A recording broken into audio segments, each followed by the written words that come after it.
marketplaces and then how they address them? Is that something your experience would help bring you to this project? Yes and no. I will say I'm clearly not a scientist, as the distinguished scientists on this panel. What I am, though, is the majority. I'm the majority of Americans. I'm an average Joe. I'm a guy out there trying to make a living. That's what I'm doing, just like most of the people out there. I'd say 9 out of 10 people out there. I'm just trying to make a living. And it's hard. It's really hard. That takes about all my energy, all my focus. It takes everything I got to do that. And now I got to deal with all this other stuff. It's really not that easy.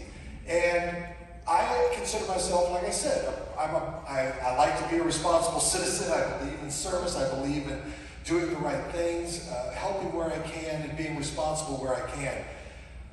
Once this got turned into a political football, as everything does these days, it becomes very confusing. We hear too much information on this. You can hear the absolute opposite information on things, and it becomes very confusing, very frustrating. 1970s, Time magazine. The Ice Age is coming. We're all gonna die. Never came. Never came. I don't know if you noticed.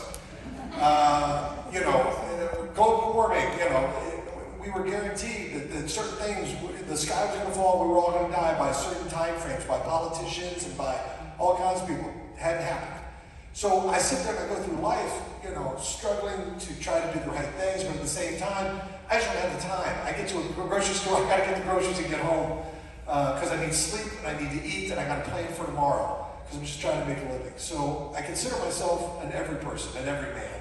And that's the majority of people out there. So if you want to turn this big ship, you got to find a way to communicate with people and get people to care.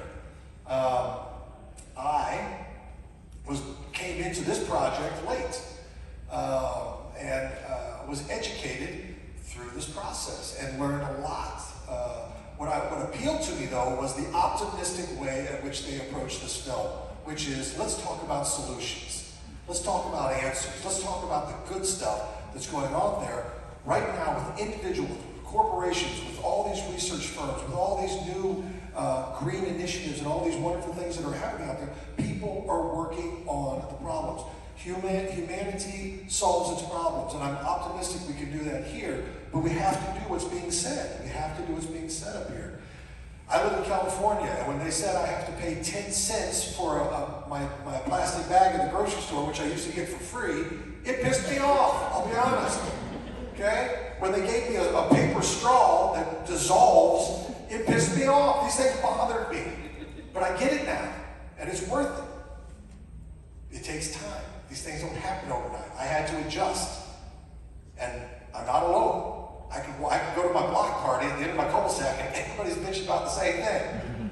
We all hate the price that I have to pay 10 cents for a bag, and these straws suck.